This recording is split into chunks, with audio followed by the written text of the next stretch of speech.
Well, this was a little bit odd, but does that mean that the Netflix original series Equinox isn't worth checking out?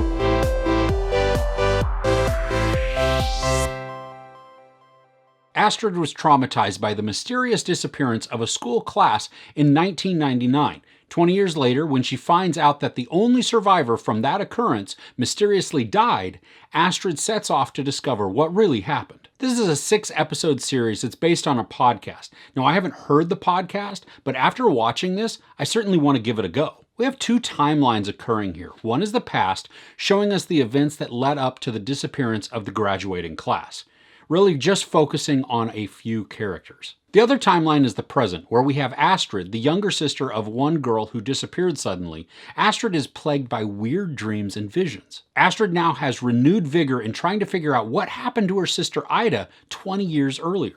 The imagery in this show is a lot of fun. It's heavily based on mythology or really old beliefs. At the very beginning, I went to look up what the references are in case there could have been these hidden meanings. But if I just had a little bit of patience, the show gives a lot more detail on what the beliefs actually are. The mythology surrounds Ostara, a goddess who represents spring and the celebration of the spring equinox, the one time in the year where the light and dark are equally balanced, and that's where the show gets its name.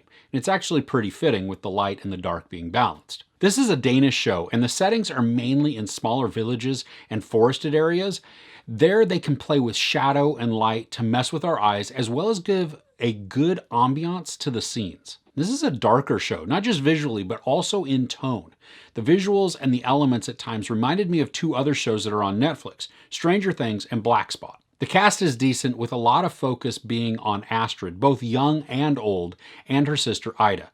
They carry most of the emotionality in this story. There were points where I found it a little difficult to root for the older Astrid, though. It's not like I was against her, it was just that there were points where she didn't resonate with me. But also, and something that I liked because of how it messed with the mystery, Astrid is not necessarily a reliable narrator of sorts.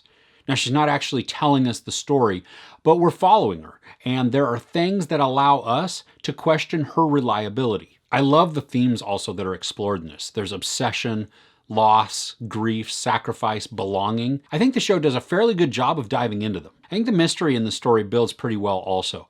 It's building from both the past and present to give us clues and insight on what was going on with the characters. Really, I love how the past builds the events that lead up to the disappearance. It gives us character development as well as lore. And this is our opportunity to find out why it's even important to Astrid to solve the mystery. There's a sense of puzzle solving to this as well. That makes it a bunch of fun as we try and unravel the clues to see if we can figure them out before the characters do. Now, some I did and some I didn't. When we look at the past events, I didn't feel like all of the motivations were well established. I mean, aside from maybe some sort of teenage curiosity, maybe even a little bit of boredom. But I was still able to go along with it for the sake of the mystery and still enjoy it, but I definitely could have used some more development on why certain characters were motivated to do the things they were pursuing, and why they were so driven in that pursuit. The pace is decent in this, but towards the end of the season, we certainly feel an increase in the urgency as well as the timing. Things move faster, and you can tell that the story is getting towards that point where it wants to wrap stuff up. And I think that's probably the weakest portion of the show also. We have all of these episodes that have vivid and even sometimes confusing imagery, combined with an investigator that may not be able to be relied upon for accurate information, all to then be wrapped up fairly quickly and conveniently with just a little admission or an explanation. And when we do get some sort of explanation, it's told quickly without a ton of detail. And the nature of this information really deserves a good explanation. I mean, I understand the motives, but there are still a few questions that dangle, and we're just sort of expected to accept it as is. Also, the ending itself is kind of off. I mean, unless I missed a line of dialogue, one of the biggest portions of the mystery isn't really well defined. And I know that that's a bit vague. I understand that. But with context, it gives too much info and then it spoils stuff. And I'm trying to avoid that. The relationships in this show are messy, pretty much all the way around. And this provides a good amount of drama and conflict, but also some frustration.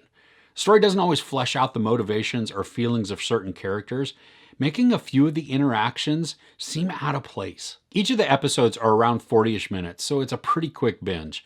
The atmosphere can be unsettling, but it's not really scary. I mean, maybe it's slightly disturbing at points. Ultimately, I did have a lot of fun with this. The mystery and the mythology worked well together, and they built a pretty good story. While I wish the ending explanation wouldn't have been wrapped up so quickly and some other portions would have been examined more for better context, it was still a pretty satisfying watch. There's a good amount of sex, nudity, and profanity, and some violence. I give Equinox 3.5 out of 5 couches. So are there any good mysteries you've been watching lately? Let me know in the comments below.